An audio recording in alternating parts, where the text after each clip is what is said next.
मोक्षरूपं दशदिशि विदितं भूमिकम्पायमानम् संहारमूर्तिं शिरमकुटजटाशेखरं चन्द्रबिम्बम् तं दं दं दीर्घकायं विकृतनखमुखं चोद्रुवरोमं करालम् पं पं पं पापनासं प्रणमत सततं भैरवं क्षेत्रपालम् रं रं रं रक्तवर्णं कटिकटिततनुं तीक्ष्णतं श्राकरालम् घं घं घं घोषघोषं घग घग घटितं घर्जरं घोरनादम् कं कं कं कालपासं द्रुक द्रुक हटितं ज्वालितं कामदाहम् तं तं तं दिव्यदेहं प्रणमत सततं भैरवं क्षेत्रपालम्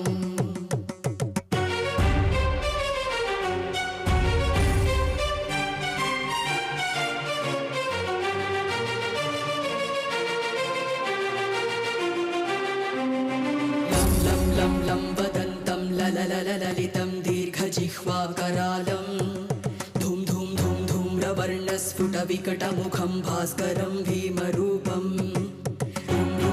रुण्डमालं रवितमनियतं ताम्रनेत्रं करालं नं नं नं नग्नभूषं प्रणमत सततं भैरवं क्षेत्रपालम् वं वं वं वायुवेगं नतजनसदयं ब्रह्मसारं परन्तम् खं खं खं खड्गहस्तं त्रिभुवनविलयं भास्करं भीमरूपं चं चं चं चालित्वा चलचलिता चालितं भूमिचक्रं मं मं मं मायरूपं प्रणमत सततं भैरवं क्षेत्रपालम्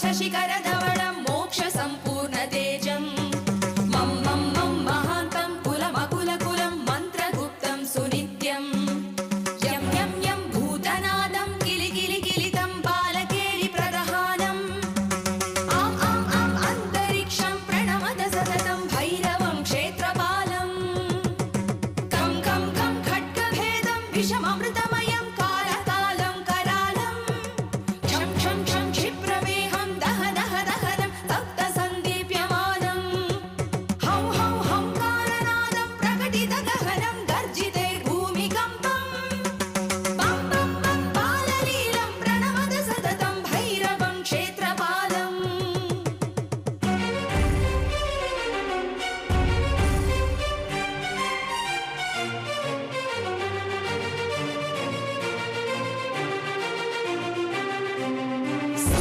संसिद्धियोगं सकलगुणमुखं देवदेवं प्रसन्नं पं पं पं पद्मनाभं हरिहर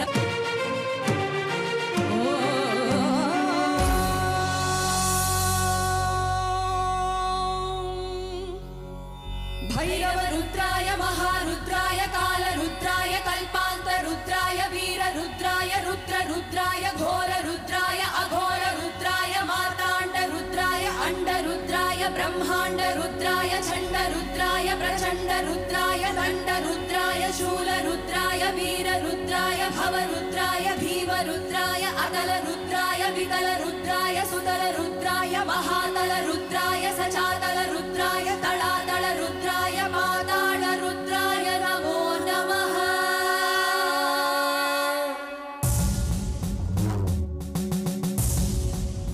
हर हर हर हर हर हर हर हर महादेव धर्माय च रुद्राय च नमस्ताम्राय चारुणाय च नमः शङ्खाय च पशुपतये च नमः उग्राय च भीमाय च नमो अग्रे वदाय च दूरे वदाय च नमो हत्रे च हरीयसे च नमो वृक्षेभ्यो हरिकेशेभ्यो नमस्काराय नमः शम्भवे च मयोभवे च नमः शङ्कराय च मयस्कराय च नमः शिवाय च शिवकराय च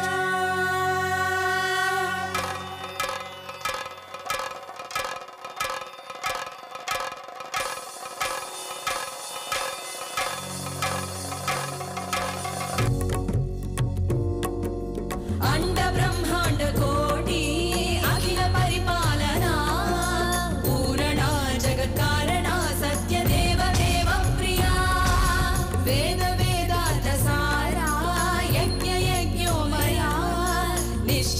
दुष्ट निग्रहा सप्तलोक संरक्षणा सोम सूर्य अग्निरोचना श्वेत ऋषभ वाहना शूलपाणि भुजग भूषणा त्रिपुरनाश रक्षणा व्योमकेश महासेन जनक पंचवक्त्र परशुहस्त नमः ओम शिवोऽहं शिवोऽहं रुद्रनामं भजेऽहं ओम शिवोऽहं रुद्रनामं भजेऽहं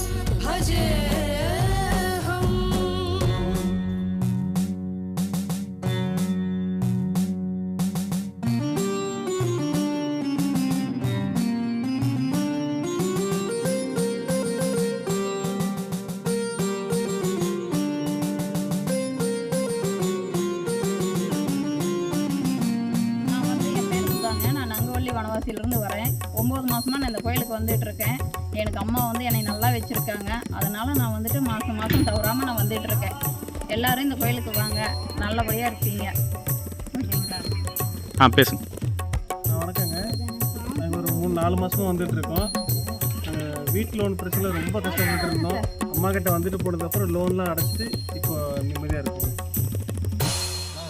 திருநாவுக்கரசுங்க. நாங்கள் வெள்ளாரிலேருந்து வரோம்.